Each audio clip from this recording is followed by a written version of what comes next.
IB के chief, raw के chief Ajit Doval, उनके साथ में बैठ करके रातों रात यह डिस्कशन किया जाता था, चर्चाएं होती थी, कैसे काम करना है, कैसे उनको रोकना है।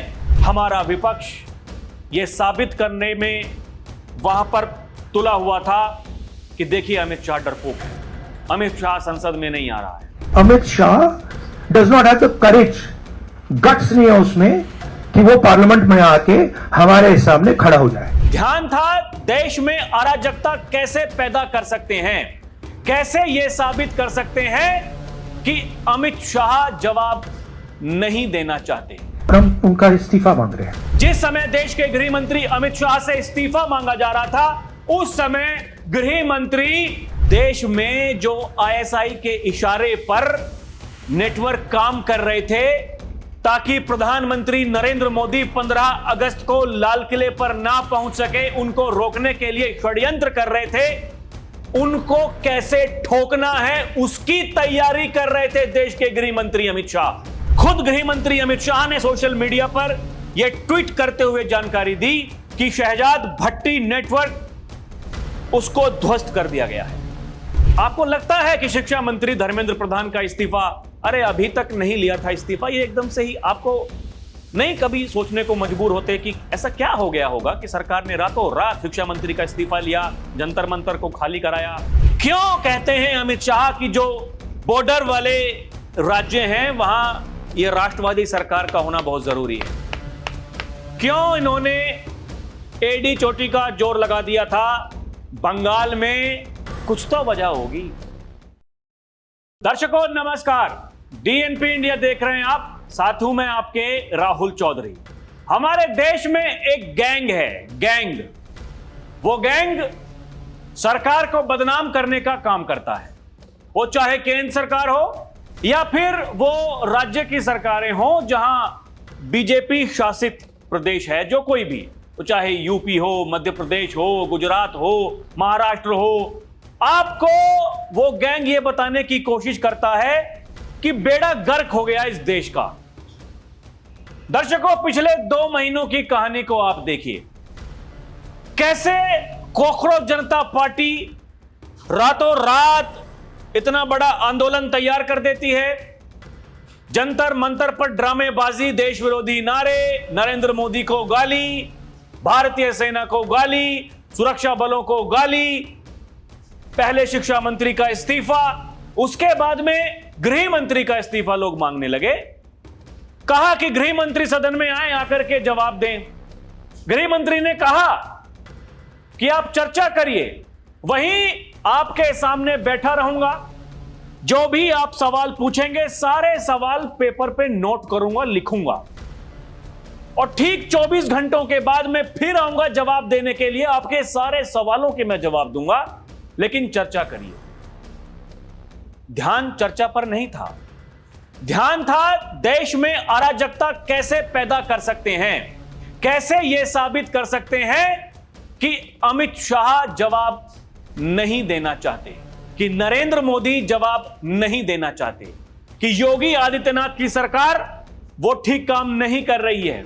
कैसे वो तिलचट्टे भरे मंच से ये कहते हैं कि जितनी भीड़ जंतर मंतर पर जुटाई उससे ज्यादा हम उत्तर प्रदेश में जुटा सकते हैं, लखनऊ में जुटा सकते हैं। कैसे ये बयान दिया जाता है कि किसान, छात्र, युवा सब मिलकर के चौतरफा सरकार को घेरने का काम करेंगे, लेकिन वो तिलचट्टे, उन तिलचट्टों के आका झारखंड में नहीं जाते हैं, जहां कितने दिनों तक बच्चे धरने पर बैठे रहे। दर्शकों आप ये देखिए ना, ये हम झारखंड की अगर बात कर रहे हैं, आज उन बच्चों की जीत हुई, लेकिन वो बच्चे जो नौकरी पा चुके थे उनकी नौकरियां भी चली गई। मतलब कहीं खुशी है, कहीं आंसू है, ये सबके साथ में है। और ये केवल झारखंड की बात नहीं है, ये हर किसी राज्य की बात है। ये एक चुनौती है, लेकिन उस चुनौती का सामना कैसे करना है, एक तरफ सरकार उसकी तैयारी कर रही थी, तो दूसरी तरफ देश में अराजकता पैदा करने वाले लोग वो विदेशी ताकतों के माध्यम से, विदेशी पैसों के माध्यम से यहां अस्थिरता पैदा करने चाहती थी। दर्शकों कौन है वो लोग? वो क्या करना चाहते हैं?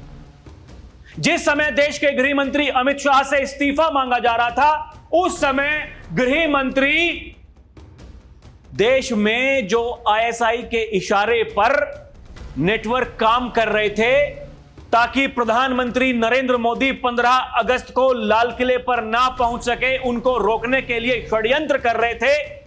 उनको कैसे ठोकना है उसकी तैयारी कर रहे थे देश के गृह मंत्री अमित शाह। दर्शकों, बीते दिन खुद गृह मंत्री अमित शाह ने सोशल मीडिया पर यह ट्वीट करते हुए जानकारी दी कि शहजाद भट्टी नेटवर्क उसको ध्वस्त कर दिया गया है।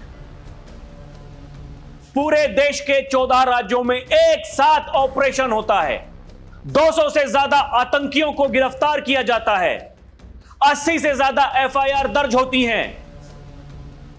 यह कोई आप एक दिन की कहानी मान रहे हैं क्या कि कोई सपना आया और दिमाग में कुछ चल रहा है, अगले दिन कोई आदेश जारी कर दिया गया? ना, क्योंकि यह राजनीतिक गिद्ध, ये जब भी कुछ देश में ऐसा होता है ये इस्तीफा मांगते हैं गृह मंत्री का, चाहे वो पुलवामा हो, पहलगाम हो। आप देख लीजिए इनकी पूरी की पूरी कहानी। और ये अपनी सेना से सवाल पूछते हैं, ये अपनी सेना के शौर्य पर ये सवाल खड़े करते हैं, प्रश्न चिन्ह खड़े करते हैं। दर्शकों, ये वो लोग हैं। क्यों? क्योंकि पाकिस्तान वो भिकमंगा, वो कहता है कि हमने भारत के फाइटर जेट्स गिरा दिए, तो इस देश का नेता विपक्ष भी यही कहता है कि हां गिरे हैं। अगर अमेरिका में बैठा हुआ ट्रंप यह कहता है कि भारत की इकोनॉमी डेड है, तो हमारा नेता विपक्ष कहता है कि जी हां, ठीक तो कह रहे हैं, ठीक तो कह रहे हैं अमेरिका वाले, डेड है। दर्शकों, ये दिल्ली बनाम लखनऊ की लड़ाई, योगी आदित्यनाथ वो दिल्ली की बात नहीं मानते हैं, दिल्ली वाले योगी को कुछ नहीं मानते हैं। ये एक प्रोपोगेंडा है जिसमें लगातार आपको फंसाया जा रहा है और आप उसमें फंसते चले जा रहे हैं, जैसे दलदल में लोग धंसता चला जाता है। यह पूरी टीम एक साथ मिलकर के काम कर रही है। 2027 का विधानसभा चुनाव है, लोकसभा चुनाव में अभी देरी है, लेकिन 2027 में 7 राज्यों में विधानसभा के चुनाव होने हैं। दर्शकों, उनमें से एक राज्य पंजाब भी है। आपको याद होगा कुछ दिनों पहले पंजाब के जो कमिश्नर साहब थे, उन्होंने कहा था कि जंतर मंतर पर कुछ लोग पहुंचे थे जो आईएसआई से जिनका कनेक्शन था, वो वहां पर धमाका करना चाहते थे, कुछ बड़ा करना चाहते थे। 2 दिन बाद उनको हटा दिया जाता है। ऐसा क्यों हुआ होगा? क्या तर्क दिया गया? वो भी मैं आऊंगा, आपको बताऊंगा। और वो लोग जो दूसरों को कहते हैं कि ये पत्रकारिता का इन्होंने गला घोंट दिया है, जो लोग पत्रकारिता कर रहे हैं वो गोदी मीडिया है, ये सब इनकी संज्ञा है, ये सब इनकी डेफिनेशंस हैं। ये अपने राज्य में क्या कर रहे हैं ये भी जानना बड़ा महत्वपूर्ण है। दर्शकों, कैसे ये मोदी को, शाह को, योगी को टारगेट करते हैं, ये कोई छोटा मामला नहीं है, ये बहुत बड़ा षड्यंत्र है जिसके बारे में लगातार देखिए योगी आदित्यनाथ आपको आगाह कर रहे हैं। और जब से ये कॉकरोच, ये तिलचट्टे यहां भारत में घुसे हैं और दिल्ली में घुस करके इन्होंने जो नौटंकी ड्रामेबाजी की, योगी आदित्यनाथ तब से ही आगाह कर रहे हैं कि देश में ये लोग अराजकता पैदा करना चाहते हैं, विदेशी पैसों के माध्यम से ये सरकार के खिलाफ षड्यंत्र कर रहे हैं। क्योंकि प्रधानमंत्री नहीं बोले तो सीधे लाल किले की प्राचीर से बोले। और अमित शाह ने अगले दिन ट्वीट किया, ये जानकारी दी, ये बताया कि हमने उनको ध्वस्त कर दिया है। और जब प्रधानमंत्री ने कहा कि ये जो दिमागी नक्सली हैं उनसे सावधान होने की जरूरत है, तो फिर इनको वो बात चुभ गई। ये कहते हैं कि हां, सब के सब एक्सपोज्ड हो गए, सारे के सारे कलाकार आते हैं, वो वीडियो बनाते हैं, रील बनाते हैं, कहते हैं हां हम हैं दिमागी नक्सली। मतलब प्रधानमंत्री नरेंद्र मोदी ने ऐसा तीर छोड़ा है दर्शकों, वो कितने निशानों पर जाकर के लगा है, आप ये समय बताएगा। देखिएगा इस देश में क्या होने वाला है, वो जो देश विरोधी गैंग है उसकी कैसे दुर्गति होने वाली है। आप सोशल मीडिया पर जाकर के देखिए, ये केवल यही तुष्टीकरण की राजनीति, सरकार को घेरने का काम, आपको ये बताने का काम कुछ भी ठीक नहीं है। सब एकदम अपने हिसाब से मैनिपुलेटेड तरीके से सब कुछ कर रहे हैं। ये बड़ा आसान है। क्या है कि हम जब छोटे थे तो हमारे पूर्वजों ने हमें कुछ कहानियां सुनाई थी कि देखिए, सफलता के दो रास्ते होते हैं, एक शॉर्टकट होता है, एक वो जो सही रास्ता है जिस पर सबको जाना चाहिए। उस रास्ते से जो कोई जाता है देर लगती है, लेकिन हां, वो व्यक्ति सफल हो जाता है। ये जो शॉर्टकट मारने का जो तरीका है, ये इंसान को बर्बाद कर देता है। दर्शकों, ये शॉर्टकट मारने के चक्कर में ये दिमागी नक्सली, ये आधे तो बर्बाद हो चुके हैं, और रही सही जो कसर है वो आने वाले कुछ महीनों में, कुछ सालों में वो कसर भी पूरी हो जाएगी। जैसे नक्सली गायब हो गए, ऐसे ही ये वामपंथी, ये दिमागी नक्सली, ये भी गायब हो जाएंगे। ये कहते हैं उत्तर प्रदेश के मुख्यमंत्री योगी आदित्यनाथ। जैसे गधे के सिर से सींग गायब होता है, ऐसे ही ये भी गायब हो जाएंगे। दर्शकों, आप ये देखिए, ये जो मीडिया रिपोर्ट्स में छपा हुआ है, आईएसआई समर्थित शहजाद भट्टी का नेटवर्क ध्वस्त, 200 से ज्यादा गिरफ्तार। अमित शाह ने खुद दी जानकारी, मीडिया रिपोर्ट्स में यही छपा है। बताया जा रहा है दर्शकों, यह स्वतंत्रता दिवस से पहले 200 से ज्यादा आतंकियों को गिरफ्तार किया गया। 14 राज्यों में सुरक्षा बलों का सफल अभियान, और ये जो गैंग था ये आईएसआई समर्थित था। क्योंकि वो जो सीधे पाकिस्तान वाले जो बैठे हैं कलाकार, वो सीधे नहीं लड़ सकते हैं, वो यही तरीका अपनाते हैं कुछ ना कुछ यहां भारत में करते रहने का, क्योंकि वो भस्मासुर हैं, वो मानवता के नाम पर कैंसर हैं, वो तो यही काम करेंगे ही। और ये जो आतंकवाद है, यही उसका खात्मा करेगा पाकिस्तान का। आप ये भी देखिएगा, वहां के जो हालात हैं वो खुद को वहां संभाल नहीं पा रहे हैं, लेकिन यहां भारत में अस्थिरता पैदा करके वो जताना चाहते हैं कि देखिए, यहां मुसलमानों के साथ में अत्याचार हो रहा है, उनको प्रताड़ित किया जा रहा है, वगैरह वगैरह दुनिया भर की बातें हैं। दर्शकों, ये जो ऑपरेशन हुआ है, इसके बाद में जो गृह मंत्री ने बाकायदा ट्वीट किया और ये जानकारी दी कि मोदी सरकार ने स्वतंत्रता दिवस से पहले आतंकी समूह शहजाद भट्टी नेटवर्क को खत्म कर दिया। नेटवर्क में 200 से ज्यादा सदस्यों को गिरफ्तार कर उनके खतरनाक हमलों के मंसूबों को नाकाम कर दिया गया है। यही तमाम मीडिया रिपोर्ट्स में आपको दिखाई देगा कि 80 से ज्यादा एफआईआर दर्ज की गई हैं। ये टारगेटेड किलिंग के कई मामलों में इस नेटवर्क की संलिप्तता पाई गई है। दरअसल ये शहजाद भट्टी का आतंकी नेटवर्क ये स्वतंत्रता दिवस पर कई स्थानों पर आतंकी हमलों की साजिश रच रहा था। इस नेटवर्क की जानकारी मिलने के बाद कई राज्यों से नेटवर्क के बारे में रियल टाइम खुफिया जानकारी ये साझा की गई। स्वतंत्रता दिवस, आपको लगता है कि शिक्षा मंत्री धर्मेंद्र प्रधान का इस्तीफा, अरे अभी तक नहीं लिया था इस्तीफा, ये एकदम से ही आपको नहीं कभी सोचने को मजबूर होते कि ऐसा क्या हो गया होगा कि सरकार ने रातों रात शिक्षा मंत्री का इस्तीफा लिया, जंतर मंतर को खाली कराया? बहुत बड़ी प्लानिंग थी दर्शकों, बहुत बड़ी प्लानिंग थी। ये पूरे देश में ये मैसेज देना चाहते थे कि देखिए, हम तुम्हारी छाती पर चढ़ करके ये काम कर सकते हैं।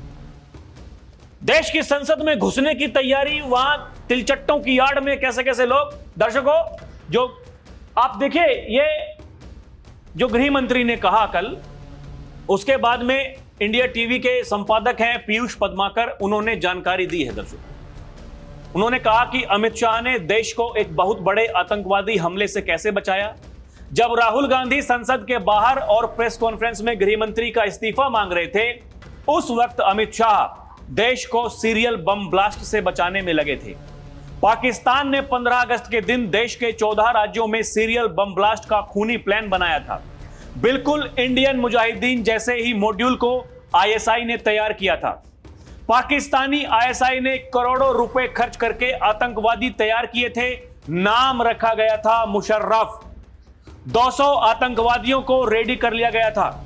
इन्होंने ट्रैफिक लाइट, बाजार जैसी भीड़भाड़ वाली जगहों पर सीसीटीवी कैमरे लगा दिए थे, लाइव फीड मॉनिटर कर रहे थे। इनका मकसद भारत के आम लोगों को मारना था। ठीक वैसे बम धमाके करने का प्लान था जैसे धमाके दिल्ली, गुजरात, महाराष्ट्र में इंडियन मुजाहिदीन ने यूपीए सरकार के वक्त किए थे। आगे ये बताते हैं, सोचिए जब जंतर मंतर चल रहा था, उस वक्त भी पाकिस्तानी आतंकवादी भीड़ में घुसकर दिल्ली में धमाके का प्लान बना चुके थे। 20 जुलाई से 15 अगस्त के बीच ये सब होना था। आतंकवादी सिर्फ बम ही नहीं फोड़ते, वो आईईडी ब्लास्ट के अलावा सरेआम पब्लिक के बीच फायरिंग करके भागते ताकि आम लोगों में दहशत फैल जाए। जब राहुल गांधी पूरा विपक्ष अमित शाह को डरपोक और कायर बता रहा था, उस वक्त अमित शाह संसद के उसी कमरे में बैठकर देर रात तक देश के 14 शहरों में से एक आतंकवादी को पकड़ने में लगे थे। मतलब 14 शहरों में से एक एक आतंकवादी को पकड़ने में लगे थे। याद होगा आपको कि मैंने कहा था शाह की NSA Ajit Doval, IB chief और रॉ चीफ से बार बार मुलाकात हुई थी। अमित शाह इन लोगों से यही डिस्कस कर रहे थे। आईबी के चीफ, रॉ के चीफ अजीत डोभाल, उनके साथ में बैठ करके रातों रात यह डिस्कशन किया जाता था, चर्चाएं होती थीं, कैसे काम करना है, कैसे उनको रोकना है। लेकिन हमारा विपक्ष यह साबित करने में वहां पर तुला हुआ था कि देखिए अमित शाह डरपोक है, अमित शाह संसद में नहीं आ रहा है, देश के प्रधानमंत्री संसद में नहीं आ रहे हैं, ये लोग डरपोक लोग हैं, ये हमारा सामना नहीं कर सकते हैं। आप सोचिए वो कैसी मानसिकता हो सकती है। आप सोचिए कि देश को तोड़ने के लिए ये लोग कहां तक आगे चले गए हैं। दर्शकों, बताते हैं कि अमित शाह ने यूपी के 62 शहरों को बचाया, हरियाणा के 52 इलाकों तक आतंकवादी रेकी कर चुके थे, दिल्ली में 51 जगहों पर आतंकवादी देखे गए थे, पंजाब के 44 ठिकानों पर पाकिस्तान से पैसा लेकर आतंकी नजर गड़ाए हुए थे। अमित शाह के खिलाफ सबसे तेज पॉलिटिकल हमला 10 से 12 अगस्त के बीच हुआ था। यह 3 रात नई दिल्ली में रत जगा था। अपनी कुर्सी बचाने की चिंता छोड़ गृह मंत्री फटाफट आतंकवादियों की लोकेशन पर छापे मरवा रहे थे। एक साथ 14 राज्यों में रियल टाइम कोऑर्डिनेटेड रेड हुई और 253 आतंकवादियों को पकड़ा गया। Minute to minute monitoring Shah ने की। पाकिस्तान के शहजाद भट्टी क्राइम सिंडिकेट ने सोशल मीडिया के जरिए 200 से ज्यादा आतंकवादियों की भर्ती की थी। इन लड़कों को एन्क्रिप्टेड कम्युनिकेशन से जोड़ा गया था। पाकिस्तान में बैठा हैंडलर इन्हें हुक्म दे रहा था, टारगेट बता रहा था, सीसीटीवी कैमरे लगवा चुका था। पाकिस्तान से पंजाब सीमा के रास्ते ड्रोन के जरिए हथियार गिराए गए थे। कुछ लोकल सप्लायर भी थे जिन्होंने ग्रेनेड दिए। कार में बम लगाने का प्लान था। हेवी ट्रैफिक के दौरान रेड लाइट पर बारूद से भरी कार उड़ाने वाले थे। सोचिए, ऐसे खतरनाक प्लान से देश को बचाया गया और ये लोग कह रहे थे कि अमित शाह डरपोक है। दर्शकों, इतनी भी अगर शर्म बाकी है ऐसे लोगों के भीतर, हालांकि हम सोच रहे हैं, हम ये कल्पना कर सकते हैं, उनके भीतर शर्म नहीं है, इसलिए उनको दिमागी नक्सली कहा गया है। यह उनकी फितरत है, क्योंकि वो सब कुछ अगर अच्छा चल रहा। देखिए दर्शकों, ये हम फिर इस बात को कहते हैं, कुछ अनियमितताएं हैं। आजकल एक ट्रेंड चल पड़ा है, अब ये जेनजी के बाद में जेन अल्फा, जगह जगह जाकर के लोगों को, वहां उन बच्चों को आक्रोशित किया जा रहा है। तमाम तरह की वीडियो सोशल मीडिया पर आ रही हैं।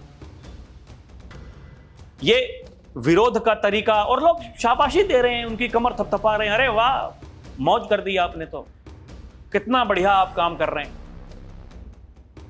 ये क्या, आप मुझे एक बात बताइए, ये जो कांग्रेस की जहां सरकारें हैं, जहां ये विपक्षियों की सरकारें हैं, वहां एकदम चंगा, वहां कोई दिक्कत नहीं है, सब कुछ ठीक है। अब बताइए तो सही, समय लगता है चीजों को सुधारने में, समय लगता है वो जो गरीब वंचित पिछड़े लोग हैं उनको मुख्य धारा में लेकर आने में। 25 करोड़ से ज्यादा लोग जो गरीबी रेखा के नीचे थे, वो इसी सरकार के दौरान वो उस दलदल से बाहर निकले हैं।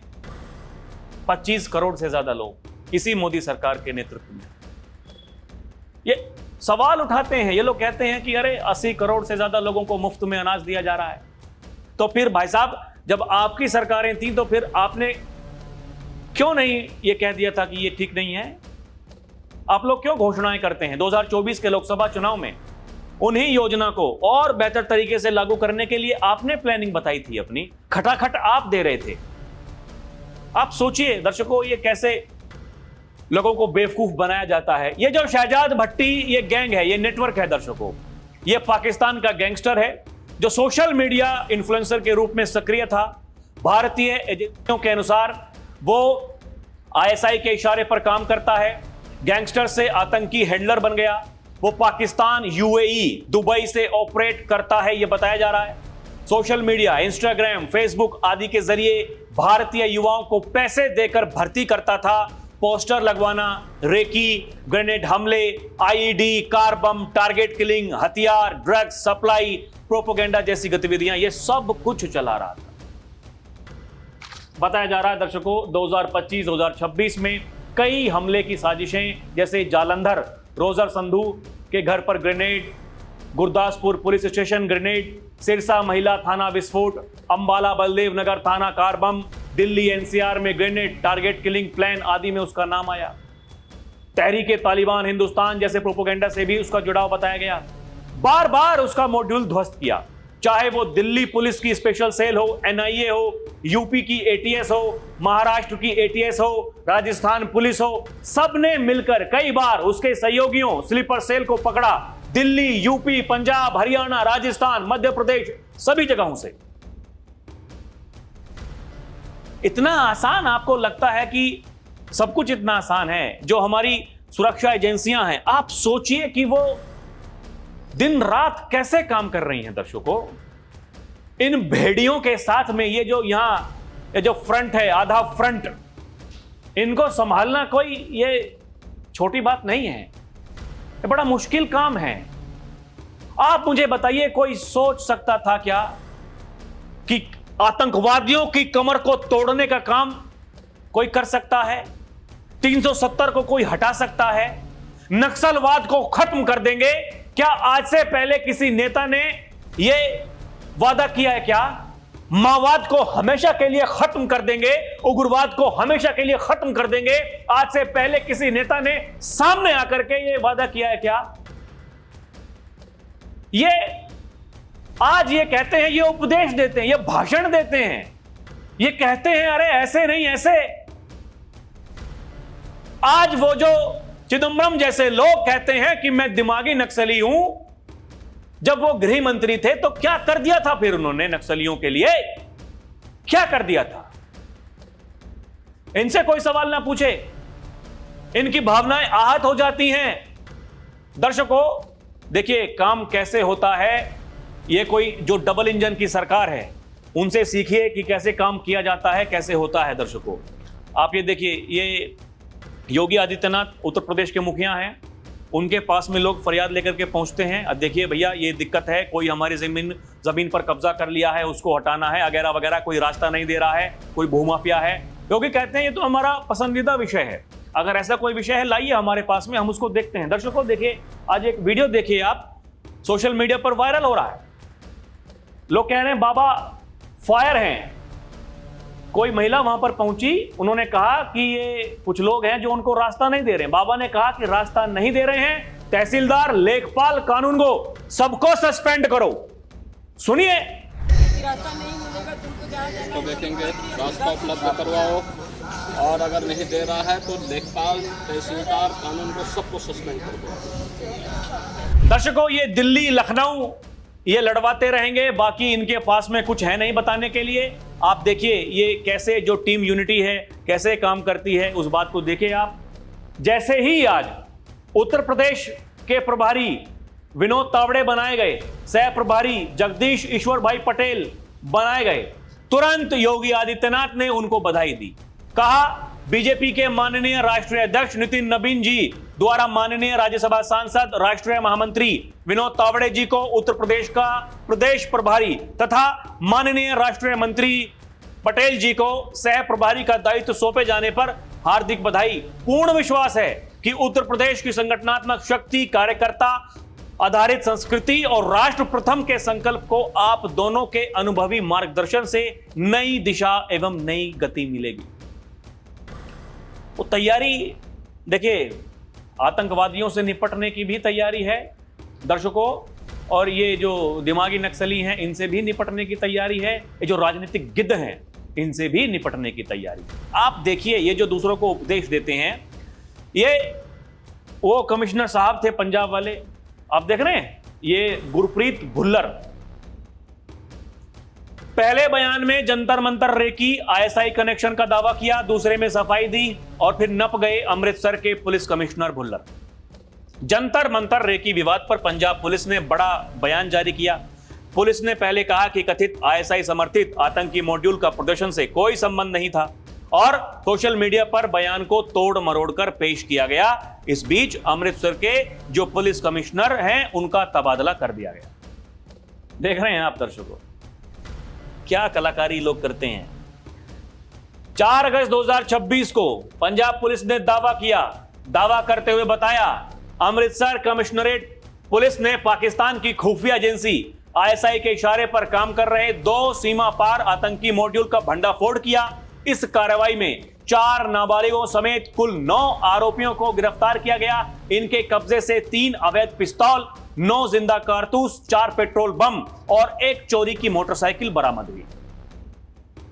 उसके बाद 6 अगस्त को पंजाब पुलिस की सफाई आई, कहा कि 4 अगस्त के खुलासे को गलत तरीके से बताया गया है। पुलिस के मुताबिक कहानी कुछ यूं थी कि पंजाब पुलिस ने स्पष्टीकरण जारी करते हुए कहा कि 4 अगस्त को अमृतसर पुलिस कमिश्नर की पीसी के वीडियो को कुछ सोशल मीडिया हैंडल्स ने एडिट करके भ्रामक तरीके से पेश किया।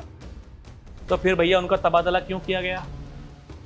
क्यों कहते हैं अमित शाह की जो बॉर्डर वाले राज्य हैं वहां यह राष्ट्रवादी सरकार का होना बहुत जरूरी है? क्यों इन्होंने एडी चोटी का जोर लगा दिया था? बंगाल में कुछ तो वजह होगी। और क्यों अमित शाह ने या बीजेपी के नेताओं ने यह ठान लिया था कि अब की बार इसको हटाना है भाई, ये टीम्स को बहुत हो गया ड्रामा। ठीक ऐसा ही आप देखिए, पंजाब के लिए भी प्रभारी जो हैं उनको नियुक्त कर दिया गया है। दर्शकों, कहानी कुछ अलग है, प्लानिंग बहुत बड़ी है। आप ये देखिए ना, पंजाब सरकार क्या कर रही है, ये कॉपीराइट स्ट्राइक के जरिए सोशल मीडिया पेज बंद करवा रही है। वहां के जो मुख्यमंत्री हैं उनकी तस्वीरें, विधानसभा की तस्वीरें, एआई जनरेटेड इमेज, यहां तक कि अकाल तख्त की पीसी रिलीज पर भी कॉपीराइट का दावा किया। कई मामलों में मेटा फेसबुक ने बाद में पेज रिस्टोर कर दिए और कहा कि हटाना गलती से हुआ, जबकि सरकार का कहना है कि ये लोग असली पत्रकार नहीं हैं क्योंकि उनके पास जर्नलिज्म की डिग्री नहीं है। हालांकि कई के पास डिग्री है, लोग ये दावा कर रहे हैं। दर्शकों, एफआईआर करवा दी और जो मीडिया हाउस है उनके खिलाफ भी कार्रवाई करवा दी। ये वही लोग हैं जो यहां सबको गोदी मीडिया बताते हैं। दर्शकों देखिए, इनकी पोल कैसे खुलती है। ये तो संपादक जी अजीत अंजुम जी हैं, कई बड़े टीवी चैनलों में संपादक रहे, ये खुद आलोचना कर रहे हैं। ये बीजेपी के आलोचक हैं, लेकिन ये पंजाब सरकार की आलोचना कर रहे हैं। क्या कह रहे हैं? पंजाब में सोशल मीडिया पर एक्टिव पत्रकारों को क्यों टारगेट किया जा रहा है? दिल्ली में आप अभिव्यक्ति की आजादी के पैरोकार बनेंगे और पंजाब में ये सब करेंगे। वो कह रहे हैं कि पंजाब में ये क्या हो रहा है। कौन कह रहा है भैया? अजीत अंजुम जी कह रहे हैं। ठीक है भाई, हमारी बात पर विश्वास ना करो, उनकी बात पर तो करो। ये दोहरा मापदंड है। ये दिखाता है एक अधिकारी जो खुलासा करता है कि हां, जंतर मंतर पर या उसके आसपास कुछ आतंकवादी घूम रहे थे, कुछ बड़ा करने की प्लानिंग थी, उनको हटा दिया जाता है। क्यों? क्योंकि वो जो उनका एजेंडा है वहां वो बातें वो मैच नहीं कर रही थी। वो तो कह रहे थे यार वो तो सब छात्र थे, छात्रों को पिटवाया गया है, उन पर लाठीचार्ज किया गया है। सवाल यह है कि कितने लोगों को जुटा पाए, कितने लोगों ने आकर के कहा कि भैया हाँ हमारे साथ गलत हुआ। देखिए, वो उस दिन तो ये लाखों की भीड़ बता रहे थे, माला जी लाखों की भीड़ है। और योगेंद्र यादव जैसे कलाकार वो तो यही तो कह रहे थे कि देखिए ये तो क्रांति की शुरुआत हो गई है, अब सरकारें सड़क से चलेंगी, कानून सड़क से चलेगा, संसद से नहीं चलेगा। ये तो लाखों में भीड़ उस दिन बता रहे थे ना। कितने छात्रों को राहुल गांधी, अखिलेश यादव, ये उनके साथी लेकर के आए कि भैया हाँ हमारे ऊपर जबरन लाठीचार्ज हुआ। देखिए, वो लाखों की भीड़ में 5-10 लोगों को लेकर के आएंगे तो ये तो होता ही है। एक तो कहावत है, गेहूं के साथ में घुन पिसता है। लेकिन दर्शकों, जो आपको दिखाया जा रहा है, जो आपको बताया जा रहा है, यह सावधान होने की जरूरत है। ये देश तोड़क तत्व ये देश के साथ में क्या करना चाहते हैं, आप हमें बताएं, क्या समझ में आता है। अभी के लिए इतना ही। देखते रहें डीएनपी इंडिया, हर खबर भरोसे के साथ। हमारी आपसे अपील है, आप हमारे चैनल को सब्सक्राइब भी करें। बहुत बहुत धन्यवाद। जय हिंद, जय भारत, नमस्कार।